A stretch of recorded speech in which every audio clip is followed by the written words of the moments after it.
Assalamualaikum warahmatullahi wabarakatuh. Salam sejahtera untuk kita semua. Tidak terasa kita sudah sampai pada sesi yang ketiga ataupun minggu yang ketiga.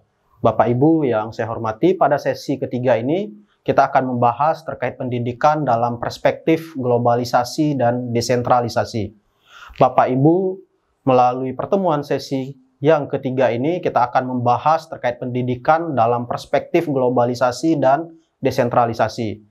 Pembahasan materi tersebut akan dibagi menjadi dua bagian. Yang pertama, pengertian globalisasi dan desentralisasi, implikasi globalisasi dan desentralisasi terhadap pendidikan. Bapak Ibu diharapkan dapat memahami pengertian umum dan dinamika globalisasi dan desentralisasi serta hubungannya dengan pendidikan. Bapak Ibu yang saya hormati, mari sama-sama kita belajar dengan serius dan penuh semangat. Demikian Bapak Ibu yang dapat saya sampaikan melalui video pengantar pada minggu ketiga ini.